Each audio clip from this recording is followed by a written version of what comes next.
सोचिए, आप एक ऐसी जगह पर फंस गए हैं जहां समय आपके लिए रुक गया हो। आपके आसपास सब कुछ वही का वही है, लेकिन पृथ्वी पर हजारों साल चुटकियों में गुजर रहे हैं। ऐसा ही कुछ होता है आज की इस कहानी में। एक ऐसी दुनिया जहां समय का खेल ही सब कुछ बदल देता है। एक आर्कियोलॉजिस्ट जंगल को एक्सप्लोर करते हुए एक अजीब गुफा के पास जाता है जो घास फूस से ढका नहीं था। उसके मन में जिज्ञासा जगी और वो तुरंत गुफा के एंट्रेंस पर गया। वहां पहुंचते ही उसने अंदर एक इंसानी आकृति को सीधा खड़ा देखा। उसने उस व्यक्ति को कई बार बुलाया पर कोई जवाब नहीं मिला। ये देखकर हॉपर को कुछ समझ आया और वो तुरंत अपने कुत्ते को बुलाकर वापस घर की तरफ चल पड़ा। अपने स्टूडेंट से अलविदा कहकर और अपना सामान पैक करके वो फिर से जंगल के लिए निकला। सबसे पहले हॉपर ने गुफा के एंट्रेंस पर रोप्स लगाई ताकि सेफ्टी बनी रहे। फिर अपने कुत्ते को साथ लेकर वो केव के अंदर जाने लगा। जैसे ही वो गुफा के एंट्रेंस के पास पहुंचा, डॉग ने आगे बढ़ने से बिल्कुल मना कर दिया। मजबूर होकर हॉपर ने कंफर्म किया कि वो आदमी अभी भी बिना हिले वहीं खड़ा है। हॉपर ने डिसाइड किया कि वो अकेला केव के अंदर जाकर जांच करेगा। लेकिन कुछ ही कदम अंदर जाने के बाद हॉपर ने देखा कि उसके सामने की हवा अजीब तरीके से हिल रही थी, जैसे कोई अदृश्य दीवार गुफा और बाहर की दुनिया के बीच खड़ी हो। ये अजीब चीज हॉपर की जिज्ञासा को और बढ़ा गई। बिना कुछ सोचे समझे उसने गुफा के अंदर और गहराई में जाने का फैसला किया। जैसे ही वो उस आदमी के करीब पहुंचा, उसने देखा कि उसका शरीर धीरे धीरे हिलने लगा और जैसे ही हॉपर उस हवा की दीवार के पार गया, वो आदमी अचानक पूरी तरह से हिलने चलने लगा, जैसे सब कुछ सामान्य हो गया हो। ये देखकर हॉपर और भी ज्यादा चिंतित और उलझन में पड़ गया। उस आदमी की पहचान को लेकर और ये देखकर कि उसके पास हथियार था, हॉपर ने उससे बात करने की हिम्मत नहीं की। वो बस चुपचाप देख रहा था जब तक वो आदमी गायब नहीं हो गया। और भी अजीब बात यह थी कि जैसे ही हॉपर गुफा के अंदर गया, बाहर की रोशनी बिना किसी वजह के हिलने लगी, जैसे उस पर किसी चीज का कंट्रोल हो। साथ ही गुफा के अंदर से गहरी दहाड़ की आवाज आने लगी, जो हॉपर को वहीं जमने पर मजबूर कर गई।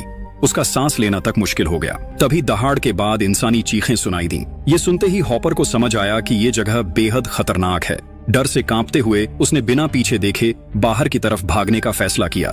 लेकिन जब वो बाहर आया तो उसने देखा कि बाहर की दुनिया पूरी तरह से बदल चुकी थी, जैसे वो भविष्य में पहुंच गया हो। हॉपर सिर्फ कुछ ही मिनट्स के लिए गुफा के अंदर रहा था, लेकिन जब वो बाहर आया तो उसने देखा कि दिन का समय रात में बदल चुका था।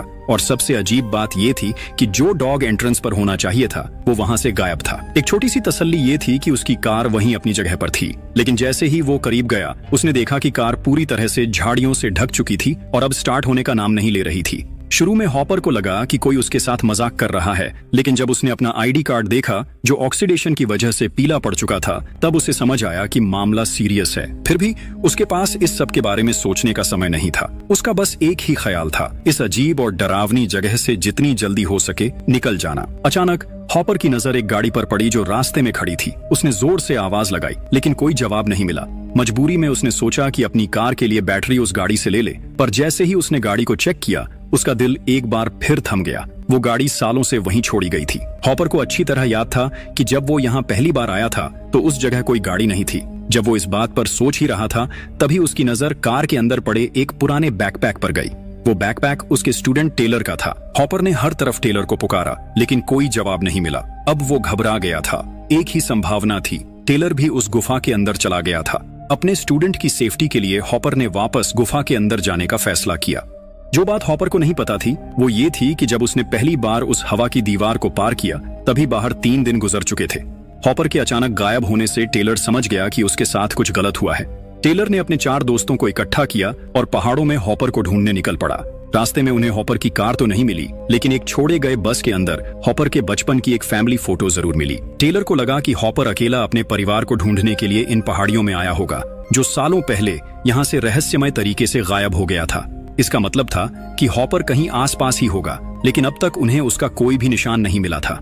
जब टेलर इस बात पर सोच ही रहा था, तभी फर्बी को बस के पीछे एक पुरानी रस्सी मिली। उस रस्सी का पीछा करते हुए वो लोग एक खाली गुफा तक पहुंच गए। रस्सी क्लिफ के किनारे पर जाकर टूट गई थी और नीचे क्या था ये समझना मुश्किल था। उन्हें ये तो कंफर्म नहीं हो पाया कि हॉपर नीचे फंसा है या नहीं, लेकिन 4 लोगों ने नीचे उतरकर देखने का फैसला किया। फर्बी, जो अपनी फितरत से ही डरा डरा रहता था, देखभाल करने के लिए बाहर रुकने का फैसला किया। उसे बिल्कुल अंदाजा नहीं था कि ये फैसला उसकी जिंदगी का सबसे बड़ा गलत फैसला बन जाएगा। इस बीच बाकी 4 लोग रस्सी के जरिए क्लिफ के नीचे उतर रहे थे। नीचे जाते वक्त उन्होंने भी एक हवा की दीवार को पार किया, लेकिन क्योंकि उसने कोई रुकावट नहीं की, उन्होंने इसे एक नेचुरल चीज समझकर नजरअंदाज कर दिया और नीचे उतरते चले गए। जब वो लोग क्लिफ के नीचे पहुंचे, जैकी और वीव्स उत्साह के साथ एक्सप्लोरेशन शुरू करने की प्लानिंग कर रहे थे। तभी गुफा के अंदर से गहराई में एक जोर की दहाड़ की आवाज उनके कानों तक पहुंची। शुरुआत में जैकी और वीव्स इस बात को लेकर क्यूरियस थे कि गुफा के अंदर क्या हो सकता है, लेकिन तभी एक इंसानी चीख गुफा के अंदर से गूंज उठी और उन्हें समझ आ गया कि ये जगह बिल्कुल भी सुरक्षित नहीं है। जैकी ने तुरंत फैसला किया कि वापस ऊपर सरफेस पर जाना ही बेहतर है, लेकिन जैसे ही वो कुछ ही दूर रस्सी पर चढ़ी, रस्सी अचानक से टूट गई। जैकी नीचे गिर गई और उसका पैर मुड़ गया। टेलर, जो उसे संभालने की कोशिश कर रहा था, अपना बैलेंस खो बैठा और उसका हाथ चोटिल हो गया। लेकिन चोट से ज्यादा बड़ी बात यह थी कि रस्सी क्यों टूटी थी। उनकी दूसरी रस्सी भी सिर्फ एक हल्की सी खींच से टूट गई थी। पहले टेलर को लगा कि फर्बी उनसे मजाक कर रहा है। गुस्से में टेलर ने रेडियो उठाया और फर्बी पर चिल्लाना शुरू कर दिया, लेकिन काफी देर तक बुलाने के बाद भी फर्बी की तरफ से कोई जवाब नहीं आया। जब ग्रुप अभी भी इस पूरी स्थिति को समझने की कोशिश कर रहा था, तभी पास ही कुछ गिरने की जोर की आवाज सुनाई दी। ये आवाज सुनते ही सबके पैर वहीं जम गए। टेलर ने अपने आप को संभाला और बिना देर किए रेडियो पर फर्बी को कांटेक्ट करने की कोशिश की ताकि वो एक और रस्सी नीचे डाल दे। टेलर हैरान रह गया जब उसने अपनी ही आवाज टनल के आगे से वापस आते हुए सुनी। सोचते हुए कि ये शायद एक ऑडिटरी हेलुसिनेशन है, उसने दोबारा ट्राई किया। कुछ ही देर बाद रेडियो पर फर्बी की आवाज सुनाई दी, जो मदद के लिए चीख रहा था। ये सुनकर ग्रुप और ज्यादा परेशान हो गया। समझने की कोशिश में कि आखिर हो क्या रहा है, चारों ने फर्बी को ढूंढने का फैसला किया। जब वो एक खुली जगह से गुजरे, उन्होंने देखा कि एंट्रेंस के पास रोशनी अजीब तरीके से कभी तेज हो रही थी तो कभी धीमी। ये देखकर सब डर गए। तभी कारा की नजर एंट्रेंस के पास एक चीज पर पड़ी। वो पत्थर पर चढ़ गई और एक पुरानी टूटी हुई रस्सी देखी। उसका हाल देखकर कंफर्म था कि ये फर्बी की थी। नीचे झांकते ही उसका दिल थम गया। फर्बी का शरीर नीचे बेजान पड़ा था। ग्रुप फर्बी की मौत देखकर दुखी हो गया। जब टेलर ने टूटी हुई रस्सी देखी तो उसे लगा कि किसी ने जानबूझकर उसे काटा है जब फर्बी नीचे उतर रहा था। लेकिन ये बात समझ में नहीं आई, क्योंकि फर्बी अपनी फितरत से ही डरपोक था और कभी अकेला नीचे नहीं उतरता, चाहे कोई उसे कितना भी कहे। टेलर इस बात को लेकर उलझन में पड़ गया। किस्मत से फर्बी का रिकॉर्डिंग डिवाइस चालू था। ग्रुप ने तय किया कि सवालों के जवाब के लिए फुटेज देखी जाए, लेकिन जितना ज्यादा फुटेज देखते गए उतना ही ज्यादा कंफ्यूज होते गए। रिकॉर्डिंग में दिख रहा था कि जैसे ही ग्रुप नीचे पहुंचा, फर्बी के लिए बाहर 7 दिन गुजर चुके थे। इस दौरान फर्बी को हॉपर की जीप मिली और उसने पहाड़ के बेस पर लगाई गई इमरजेंसी रोप भी ढूंढ ली। इसी सफर में फर्बी को एक छोड़ी गई बस के अंदर एक पुराना मेडिवल जर्नल भी मिला। जर्नल में लिखा था कि स्पेनिश क्वीन ने अपने पति की जिंदगी बचाने के लिए फाउंटेन ऑफ यूथ ढूंढने के लिए एक एक्सपीडिशन भेजा था, लेकिन उन एक्सप्लोरर्स को गुफा के नेटिव्स के हमले में भारी नुकसान उठाना पड़ा। कुछ लोग मुश्किल से अपनी जान बचाकर भाग पाए, जबकि एक पूरी आर्मी रहस्यमय तरीके से गायब हो गई। फर्बी की डिस्कवरीज यहीं खत्म नहीं हुई। उसी शाम उसे एक और जर्नल मिला जो हॉपर के पिता का था। उसमें ये सच सामने आया कि हॉपर के पेरेंट्स भी फाउंटेन ऑफ यूथ को ढूंढने आए थे, अपनी बीमार बेटी को बचाने के लिए। रिकॉर्डिंग के आगे 7 दिन का फास्ट फॉरवर्ड दिखाया गया। इस वक्त तक फर्बी के पास खाने का सामान खत्म हो चुका था, लेकिन जो 4 लोग नीचे उतरे थे उनका अब तक कोई पता नहीं था। जब कोई और रास्ता नहीं बचा तो फर्बी ने सोचा कि बाकी सब लोग मर चुके होंगे। टेलर की मैनुअल कार ड्राइव करने का विकल्प उसके पास नहीं था और वो हजारों किलोमीटर चलकर घर नहीं जा सकता था, इसलिए उसने अपनी उम्मीद हॉपर की कार कीज पर लगा दी। फर्बी ने हॉपर की बॉडी को ढूंढने के लिए रस्सी से नीचे उतरने की तैयारी शुरू कर दी। गुफा के एंट्रेंस की रोशनी अचानक से तेज चमकने लगी। ग्रुप के सामने ही एकदम से रस्सी टूट गई और फर्बी नीचे जमीन पर जा गिरा। जो उन्होंने देखा वो इतना भयानक था कि ग्रुप से और ज्यादा नहीं देखा गया और उन्होंने रिकॉर्डिंग बंद कर दी। लेकिन इससे नए सवाल सामने आए। कैसे ग्रुप सिर्फ कुछ घंटों के लिए गुफा में था, जबकि फर्बी के लिए 7 दिन गुजर चुके थे? इस बात का जवाब उनके पास नहीं था, लेकिन एक बात साफ थी, जो कुछ भी हो रहा था वो इस अजीब गुफा की वजह से ही हो रहा था। अब उनका सबसे बड़ा मकसद था यहाँ से बचकर निकलना, लेकिन किसी को अब रस्सी पर भरोसा नहीं था। ग्रुप में सिर्फ कारा एक माहिर क्लाइंबर थी। उसने तय किया कि वो चढ़कर ऊपर जाएगी और मदद लेकर आएगी। जैसे ही कारा ऊपर पहुंची, जो उसने देखा उसने उसका दिल थाम दिया। जो घना हरा भरा जंगल था वो अब एक सूना और वीरान बंजर जमीन बन चुका था। हवा में धूल मिट्टी इतनी भरी थी कि कारा लगातार खांस रही थी। जब उसने अपना सैटेलाइट फोन चेक किया तो पाया कि उसका सिग्नल बिल्कुल नहीं था। तभी उसकी नजर एक विशाल रेत के तूफान पर पड़ी जो तेज रफ्तार से उसकी तरफ बढ़ रहा था। कारा ने तुरंत और ऊपर चढ़कर सिग्नल ढूंढने की कोशिश की। सिग्नल ढूंढते हुए उसने जो देखा उसने उसका दिल हिला दिया। आसमान में एक ट्रायंगुलर स्ट्रक्चर तैरता हुआ नजर आ रहा था। साथ ही जमीन और चांद के बीच की दूरी भी एकदम कम लग रही थी। चांद की सतह के गड्ढे अब बिना किसी टेलीस्कोप के आंखों से साफ दिख रहे थे। डर और तनाव में कारा वापस गुफा के अंदर भाग गई। उसने अपने ग्रुप के सामने हर बात बताई जो उसने बाहर देखी थी, लेकिन ग्रुप ने कारा की बात पर बिल्कुल भरोसा नहीं किया। उनका कहना था कि कारा बस 1 सेकंड के लिए बाहर गई थी और फिर तुरंत वापस आ गई। उनके हिसाब से ये सब सुनने में इम्पॉसिबल लग रहा था। मजबूर कारा ने अपना रिकॉर्ड किया हुआ वीडियो सबको दिखाया जो उसने सबूत के तौर पर बनाया था। वीडियो देखकर टेलर हैरान रह गया और उसने अपना रिकॉर्डिंग डिवाइस कारा को दिया, जो ये साबित करता था कि कारा सच में सिर्फ 1 सेकंड के लिए ही बाहर गई थी। जब उन्होंने दोनों रिकॉर्डिंग्स को कंपेयर किया तब सबके सामने एक अजीब सच्चाई आई। गुफा के अंदर समय बाहर की तुलना में बहुत धीमी गति से बीत रहा था। गुफा के एंट्रेंस की चमकती रोशनी इस बात का सबूत थी कि बाहर सूरज बार बार उग और डूब रहा था। इस थ्योरी ने फर्बी के समय के अंतर और रस्सी के टूटने का कारण भी समझा दिया। जब भी ग्रुप ऊपर चढ़ने की कोशिश करता, हर 1 सेकंड के साथ बाहर एक पूरा दिन बीत रहा था। इतनी लंबी फ्रिक्शन किसी भी रस्सी को सहन नहीं करने देती और यही वजह थी कि वो टूट जाती। अब टेलर ने फर्बी के गिरने और मौत की रिकॉर्डिंग को ध्यान से देखा। जैसे जैसे वो वीडियो आगे बढ़ा, चीजें और भी खतरनाक और रहस्यमयी होती गईं। फर्बी के गिरने के तुरंत बाद वो पूरी तरह से नहीं मरा था। वो कुछ समय के लिए बेहोश रहा और फिर धीरे धीरे होश में आया। टेलर के बार बार बुलाने पर फर्बी ने हिम्मत जुटाकर रेडियो के जरिए संपर्क करने की कोशिश की, लेकिन ठीक उसी समय कैमरे के फ्रेम में एक बड़ी आकृति के पैर दिखाई दिए। बिना किसी झिझक के उस अनजान शख्स ने एक भारी पत्थर उठाया और फर्बी को ये देखकर सब समझ गए कि गुफा के अंदर और लोग भी हैं जो बाहर से आए लोगों के लिए बहुत ज्यादा खतरनाक हैं। लेकिन असली खतरा तब शुरू हुआ जब वीव्स ने नई फुटेज का ध्यान से जायजा लिया। उसने नोटिस किया कि फर्बी के गिरते वक्त सनलाइट का फ्लिकर एकदम कंसिस्टेंट नहीं था। वो हर वक्त डायरेक्शन बदल रहा था। ये बात और भी ज्यादा बेचैन करने वाली थी। पहले वीव्स काफी उलझन में थी, लेकिन जब उसने वीडियो को 10x स्लो करके देखा तो उसने जो पाया उसने उसका होश उड़ा दिया। वीडियो में फ्लिकरिंग सूरज असल में होराइजन पर दिख रहा था और हर एक फ्लिकर एक पूरे साल के गुजरने का साइन था। इस कैलकुलेशन के हिसाब से और गुफा के अंदर सिर्फ 1 घंटे के समय के बेसिस पर धरती के बाहर हजारों साल गुजर चुके थे। ये समझने के बाद कारा, जो पहले हेल्प लाने के लिए क्लाइंब करने की उम्मीद रखती थी, बिल्कुल टूट गई। उसके दिल में ये शक उठने लगा कि क्या धरती पर अब भी ह्यूमैनिटी जिंदा है। कारा ग्रुप के साथ इस बात पर चर्चा कर ही रही थी, तभी एक चमकता ब्लू रॉड अचानक से गुफा के एंट्रेंस से नीचे गिरता है और जमीन में जाकर धंस जाता है। ग्रुप अभी ब्लू रॉड के लैडर में बदलने को समझने की कोशिश कर ही रहा था कि तभी एंट्रेंस पर एक अजीब सा आदमी दिखाई दिया। उसने मास्क पहना हुआ था और उसकी हाइट लगभग 10 फुट थी। उसे देखकर ग्रुप काफी डर गया और समझ नहीं पाया कि ये इंसान है या कुछ और।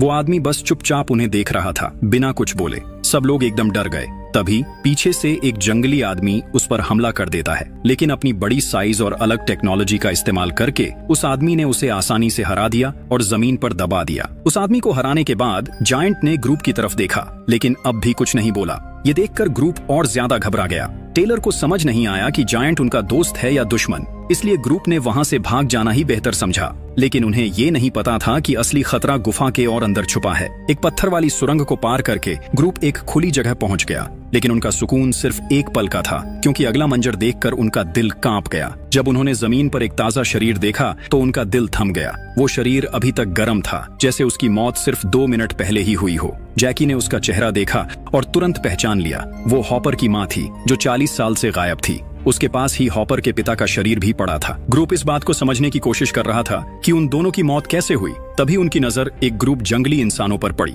जो एक काउबॉय की बॉडी से चीजें लूट रहे थे।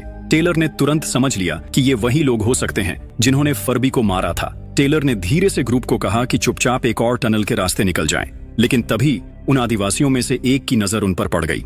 ये जानकर कि वो जंगली इंसानों से भाग नहीं सकते, टेलर ने डिसाइड किया पीछे रुककर लड़ने का, ताकि बाकी लोग भाग सकें। थोड़ी देर तक लड़ाई हुई, लेकिन फिर जंगली इंसानों ने टेलर को बेहोश कर दिया और एक ने उसे मार डाला। कारा और बाकी 2 लोग एक सुरंग में छुप गए और जंगली इंसानों से बच गए। जब जंगली लोग चले गए तो कारा टेलर को देखने वापस आई और उसे बहुत ही बुरी हालत में चोटिल पड़ा हुआ पाया। जैसे ये काफी नहीं था, तभी वो आदमी वापस उस जगह आया। कारा का दिल डर के मारे तेज धड़कने लगा, लेकिन उस प्राणी ने उन्हें देखा नहीं। वो बस पास के तालाब से पानी भरकर वापस जाने लगा।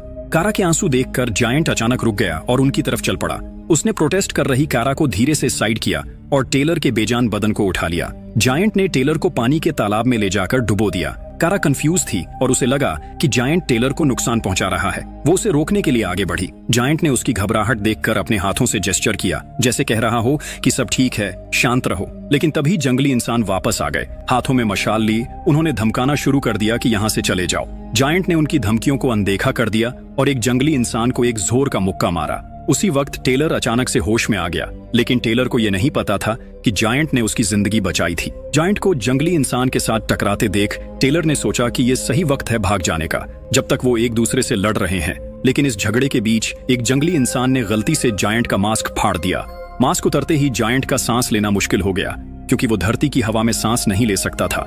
समझते हुए कि उसके पास ज्यादा समय नहीं बचा, जायंट ने अपनी एडवांस्ड टेक्नोलॉजी का इस्तेमाल करके जंगली इंसानों को जमीन पर गिरा दिया और उन्हें हिलने से रोक दिया। लेकिन सांस की कमी के कारण जायंट खुद भी गिर गया। ये सब देखते हुए टेलर को आखिरकार समझ आया कि जायंट उनकी मदद कर रहा था। टेलर ने जल्दी से जायंट का मास्क उठाया और उसे वापस देने की कोशिश की, पर अब देर हो चुकी थी। उसके सूट का सारा ऑक्सीजन लीक हो चुका था। जायंट के आखिरी पल नजदीक आ रहे थे और ग्रुप उसके आसपास इकट्ठा हो गया। कारा ने जायंट से पूछा कि बाहर की दुनिया का हाल कैसा है। सीधा जवाब देने के बजाय जायंट ने एक डिवाइस का इस्तेमाल किया और ग्रुप के चेहरे स्कैन करने लगा। उसने हिस्टोरिकल रिकॉर्ड्स में उनका डेटा ढूंढा, पर सिर्फ मिसिंग पर्सन के नोटिसेस दिखे जो उनके परिवारों ने फाइल किए थे। किसी भी रिकॉर्ड में करंट ईयर का जिक्र नहीं था। कारा ने और इन्फॉर्मेशन लेने की कोशिश की, पर जायंट ने अपनी बची हुई एनर्जी का इस्तेमाल करके ह्यूमन हिस्ट्री का एक प्रोजेक्शन एक्टिवेट कर दिया। ग्रुप को यह समझ आया कि उनके गायब होने के 1000 साल बाद धरती का माहौल इतना खराब हो चुका था कि ऑक्सीजन लेवल्स गिर गए थे। इस वजह से पेड़ पौधों और जानवरों का मास एक्सटिंक्शन हो गया। इंसानियत को बचाने के लिए जो कुछ बचा था पॉपुलेशन का, उन्होंने एक ट्रायंगुलर शेप का फास्टर देन लाइट स्पेसशिप इस्तेमाल किया और मार्स पर बसने चले गए। प्लान ये था कि इकोसिस्टम के रिकवर होने के बाद वो वापस धरती पर लौटेंगे।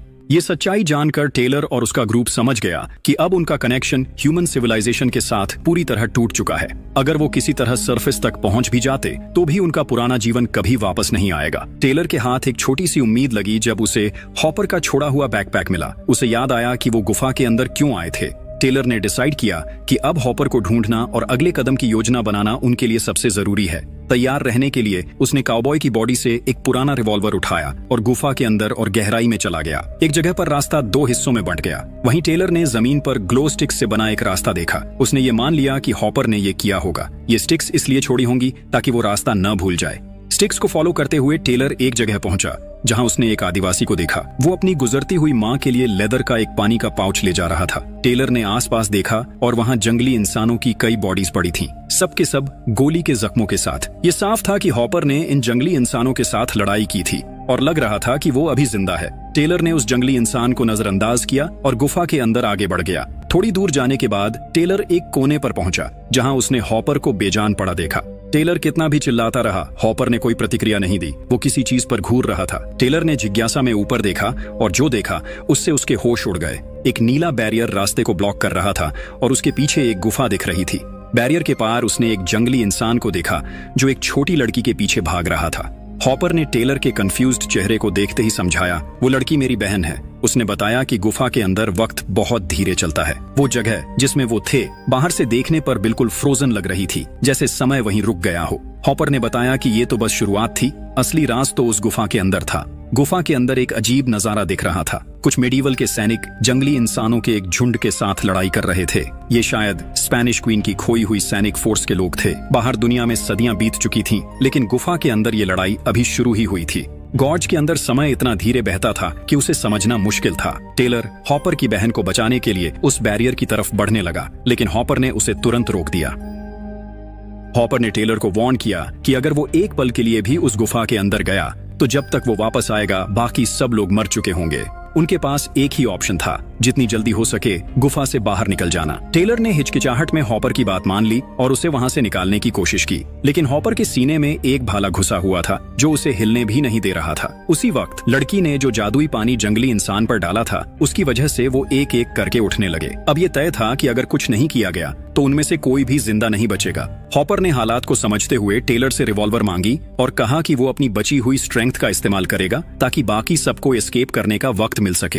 हॉपर ने चिल्लाते हुए टेलर को बोला, भाग जाओ जब तक टाइम है। उसकी चेतावनी सुनते ही ग्रुप ने बिना वक्त गवाए टनल की तरफ भागना शुरू कर दिया, अपने पुराने एग्जिट की ओर। पर जब वो एंट्रेंस पर पहुंचे तो उन्होंने देखा कि चमकती हुई सफेद रोशनी अब एक स्थिर हरे ग्लो में बदल चुकी थी। सब कंफ्यूज हो गए, लेकिन समय कम था। वो जल्दी से जायंट की लैडर की तरफ बढ़े ताकि बचकर निकल सकें। जैसे ही वो लैडर के पास पहुंचे, उन्होंने देखा कि एंट्रेंस अब एक चमकते हुए हरे लिक्विड से ब्लॉक हो चुका था। नीचे जंगली लोग देख रहे थे। अपने ऑप्शंस को समझने के बाद कारा ने झिझकते हुए अपना हाथ लिक्विड के अंदर डाला, पर जैसे ही उसने उसे छुआ, एक अनजान प्राणी ने उसे जोर से अंदर खींच लिया। कारा ने पूरी हिम्मत लगाई और संघर्ष करते हुए अपने सर के बल सरफेस पर वापस आई, बिल्कुल एंट्रेंस के पास, जहां टेलर ने उसका हाथ पकड़ लिया। नीचे जंगली इंसानों का नेता लैडर के चमकते हुए बटन्स को जिज्ञासा से देख रहा था। उसने एक बटन दबा दिया और उसका नतीजा तुरंत दिखा। टेलर और बाकी सबका संतुलन बिगड़ गया और वो गिरने लगे। इस अफरा तफरी के बीच कैरा पूरी तरह से पूल के अंदर खींच ली गई।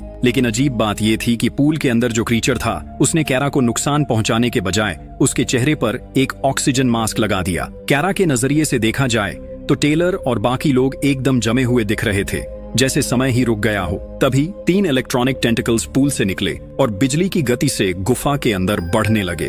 टेंटिकल्स ने टेलर और उसके ग्रुप को पकड़ लिया, उन्हें कसकर बांध दिया और हवा में उठा लिया। नीचे खड़े जंगली इंसानों की आंखों में हैरानी और सदमा था। कारा अचानक से एंट्रेंस पर वापस आई और उसने टेलर और बाकी सबको गाइड किया कि वो अपनी सांस रोकें। फिर एक एक करके कारा ने सबको पानी के अंदर खींच लिया। नीचे खड़े जंगली इंसान हैरानी में उन्हें देखते रहे, लेकिन उनके पास रिएक्ट करने का समय नहीं था। कुछ ही पलों बाद और ज्यादा टेंटिकल्स गुफा के अंदर घुस आए, लेकिन इस बार उन्होंने जंगली इंसानों को नजरअंदाज कर दिया और टनल्स के अंदर बिजली की रफ्तार से खोजबीन करने लगे, जैसे वो किसी चीज को ढूंढ रहे हों। सीन बदलता है और फर्बी को पानी के एक पूल में अचानक होश आते हुए दिखाया जाता है। उसने अपने आसपास देखा और सब कुछ अजीब था।